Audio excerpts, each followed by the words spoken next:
Boa tarde, deputada Carmen. Em seu nome, cumprimento todas as nossas colegas e os nossos colegas parlamentares. Cumprimentar também todos os convidados, ministro, doutor Elcio, doutor Dimas e doutor Marco Krieger.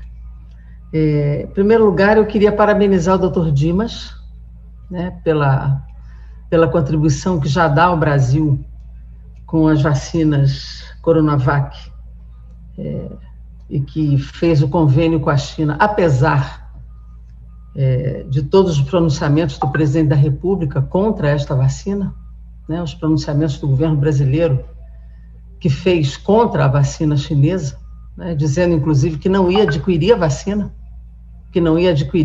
da China. Muitas vezes nós ouvimos esse pronunciamento e o Instituto Butantan se manteve firme, olhando pela ciência e pela tecnologia, e parabenizar também a Fiocruz, através do Dr. Marco Krieger, que já tem tudo pronto, né? Sua estrutura, sua planta fabril pronta para a produção da vacina.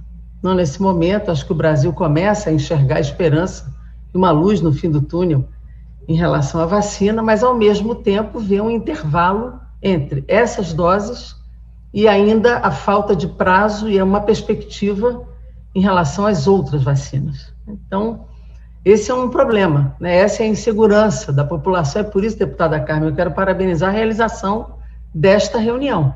Essa comissão que vem trabalhando há quase um ano, diuturnamente, né, com uma centena de audiências, acompanhando essa pandemia e em todas as suas dimensões, tinha, de fato, que fazer esta reunião, para, inclusive, colocar as questões, né, objetivamente na mesa, né?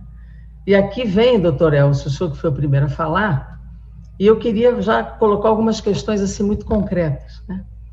O Ministério da Saúde coloca os seus esforços em relação às vacinas, mas eu não consegui entender objetivamente as medidas concretas. O senhor falou, nós estamos fazendo todas as medidas concretas para obter as vacinas e todas as vacinas. Eu queria entender que medidas concretas de fato são, né? Em relação à Pfizer não ficou claro o que foi feito e o que falta.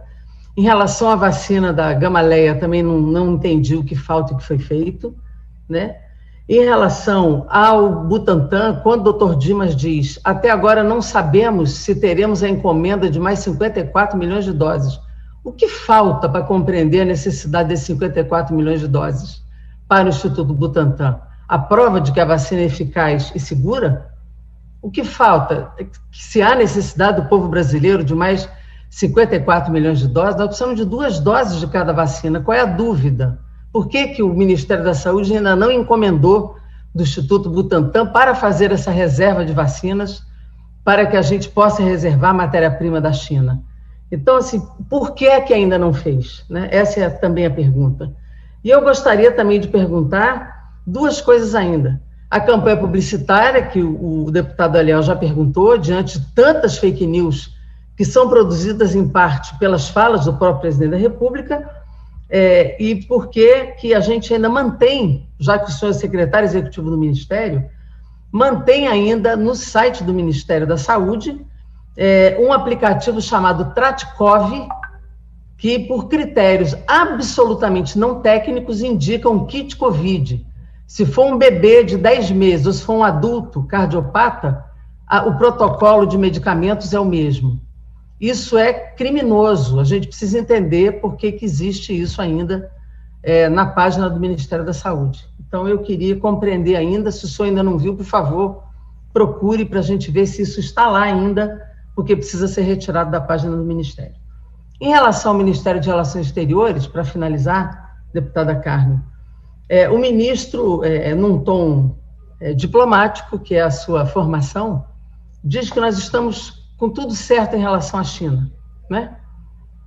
Eu tento recuperar aqui a nossa trajetória em relação à China, e me parece que não foi bem assim o trato da diplomacia brasileira com um país tecnologicamente avançado, parceiro do Brasil, principal parceiro comercial e o fornecedor dos insumos centrais para a defesa da vida do povo brasileiro.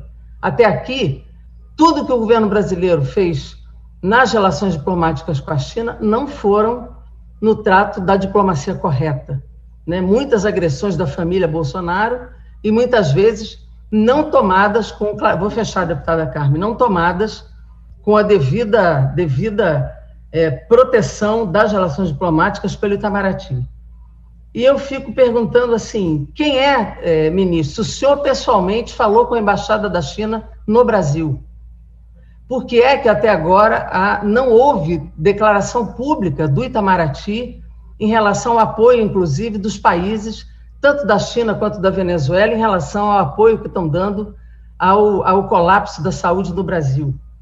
E qual foi mesmo a tratativa objetiva e com que prazos, como já foi dito aqui, para que, de fato, esses insumos cheguem ao Brasil? Isso é o que eu não estou vendo. Eu não via o Itamaraty, a chancelaria brasileira, de fato, tomando uma posição pública de agradecimento aos apoios e de se relacionar com a Embaixada da China. Não é informação que nós temos de que o Itamaraty falou com a Embaixada da China no Brasil e que tomou à frente dessas negociações. Então, eu queria que isso ficasse um pouco mais claro e que, se de fato, a gente pode ter prazos em relação a isso e em relação à Índia. Essa é a pergunta. Obrigada, presidente. Obrigada, deputada Janine.